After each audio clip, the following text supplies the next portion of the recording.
పేరు PM cares fund. కేంద్రానికి దీనికి ఏ సంబంధమూ లేదట.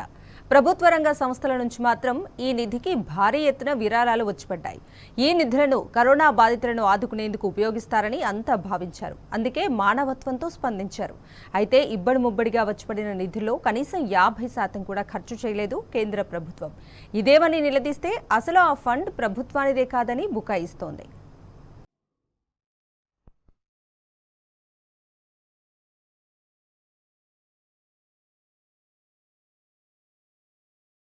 కరోనా బాధితులకు సాయం చేస్తామంటూ ప్రధాని నరేంద్ర మోదీ 2020 మార్చిలో ప్రారంభించిన పీఎం కేర్స్ ఫండ్ పై వివాదాలు కొనసాగుతున్నాయి.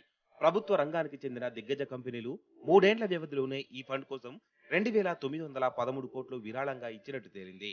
ఇంగ్లీష్ పత్రిక బిజినెస్ స్టాండర్డ్స్ ఈ సంగతిని ప్రచురించింది. 2019-20 నుంచి 2021-22 మధ్య ఈ నిధులను సమకూర్చినట్లు వెల్లడించింది. పీఎం కేర్స్ కు విరాళాలను ఇచ్చిన పిఎస్యుల జాబితాలో ONGC, NTPC, power grid corporation of India, IOC, power finance corporation వంటి దిగ్గజ కంపెనీలున్నాయి.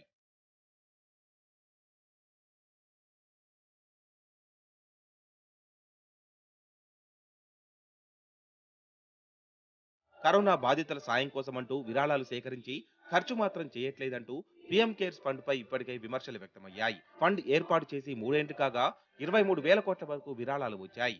కానీ అందులో 50% కూడా ఖర్చు చేయలేదన్న ఆరోపణలున్నాయి. ఈ విషయం పలు సందర్భాల్లో ఆడిట్ రిపోర్టుల్లోనూ తేలింది.